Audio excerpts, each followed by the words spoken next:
Bonjour. Aujourd'hui, je voudrais vous présenter le tableau clinique et le diagnostic des syndromes de destinée. Il s'agit de syndromes aussi fréquents qu'invalidants et pourtant encore largement méconnus. Le destin est souvent identifié à la somme des événements qui sillonnent le parcours de l'homme.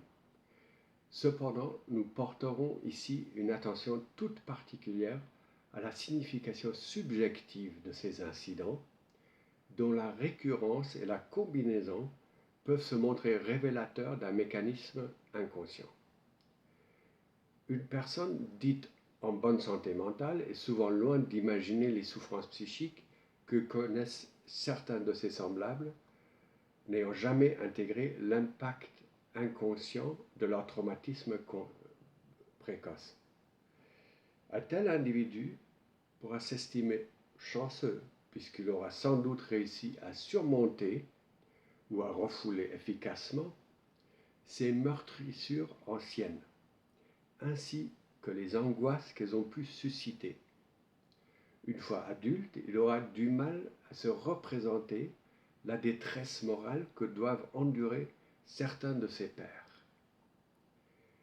Et il est très probable que n'ayant jamais eu affaire aux manifestations effroyables de l'inconscient, il méconnaîtra foncièrement l'ampleur et la douleur psychique qui frappe ce type d'infortuné.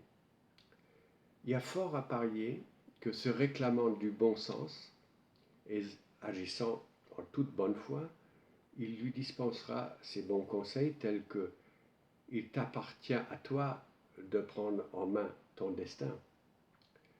Il faut positiver, oublie le passé, ou c'est à toi seul de décider de ta vie et de ton bonheur. On entrevoit aisément le préjudice qu'une personne mentalement équilibrée, entre guillemets, et bien intentionnée, pourrait causer, certes à son insu, à quelqu'un qui se trouverait en plein désarroi et auquel on tiendrait ce genre de leçons. Dans notre pratique quotidienne, nous constatons fréquemment que ce genre de recommandations, censément judicieuses, je le répète, et procédant des meilleures intentions, loin de réconforter un sujet en grande difficulté psychique, peuvent rajouter à ses tourments et le culpabiliser, l'exposer au risque de se sentir incompris, mépris ou bafoué. Alors, bien que les syndromes de destinée comportent fréquemment une contrepartie névrotique, psychotique ou parfois même perverse, ils représentent une catégorie symptomale à part entière.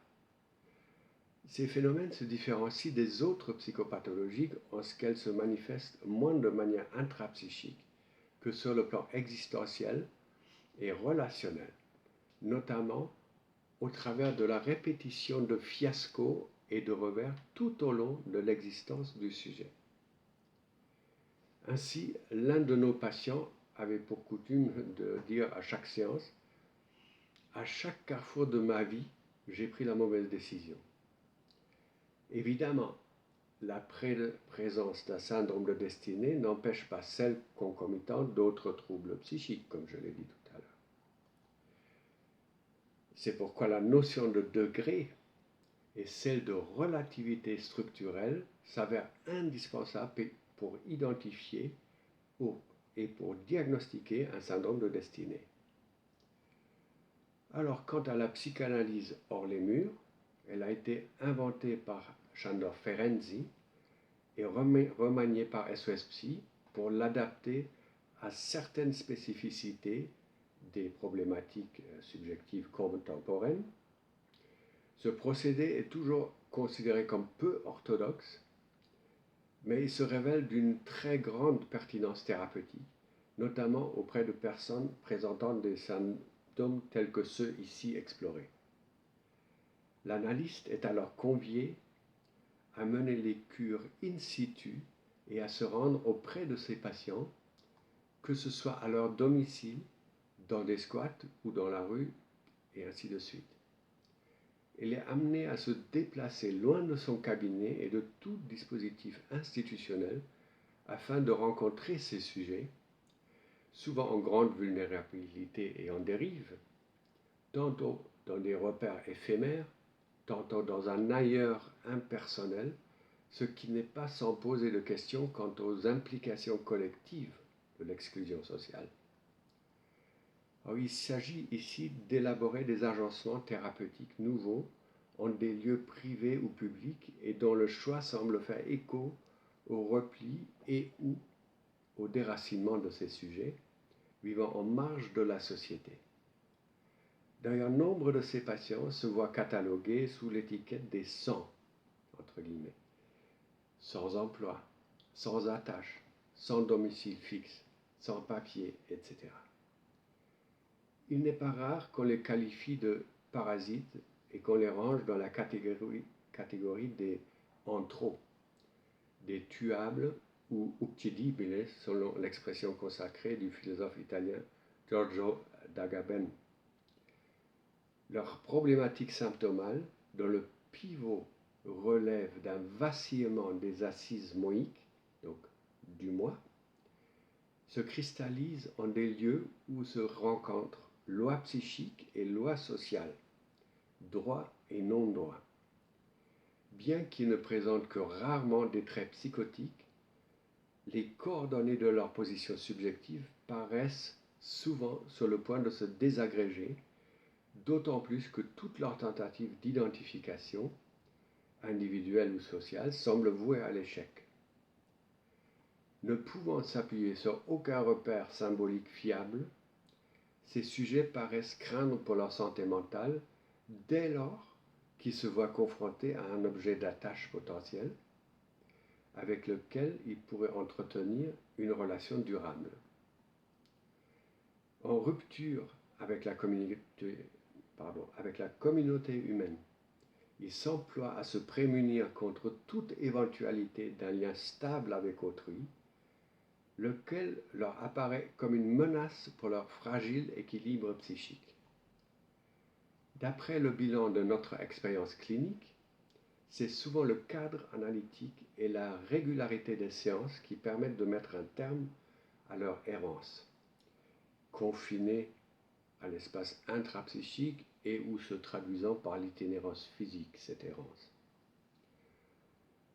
Et c'est ce cadre qui leur offre une première possibilité d'enracinement. Alors, selon les thèses de Mélanie Klein, de Donald Winnicott, de Françoise Dolto et de Jacques Lacan, la fonction maternelle consiste tout d'abord à différencier à l'attention de l'enfant les registres du sexuel et du maternel. Par ailleurs, en nous appuyant sur nos propres observations, nous émettons l'hypothèse que l'ambivalence constitutive de la position maternelle risque, à défaut d'être métaphorisée par l'enfant et pour l'enfant, de devenir pathogène pour ce dernier. Or, notre approche psychanalytique des syndromes de Destidé ne vise pas à effacer l'ambivalence, mais à en identifier le statut topique, donc le statut structurel dans l'inconscient, et les répercussions symptomales afin d'amener le sujet à l'intégrer symboliquement, à le surmonter de façon symbolique. À partir des éléments empiriques permettant de procéder à des déductions sur le fonctionnement du noyau fusionnel, nous essaierons de retracer ici les processus psychiques sous-tendant les points de vue respectifs de la mère et de l'enfant. Le noyau fusionnel, c'est ce champ très précoce où la mère et l'enfant ne font qu'un, où il n'y a pas encore de différenciation psychique entre l'enfant et la mère. L'expérience clinique montre que le premier mécanisme de défense à l'encontre de l'ambivalence maternelle relève de la haine, qui est à situer d'abord du côté de la mère. Or, la haine peut, selon son degré de métaphorisation au sein de la relation mère-enfant, soit évoluer vers l'amour maternel, soit persister tel quel et devenir mortifère pour le petit homme.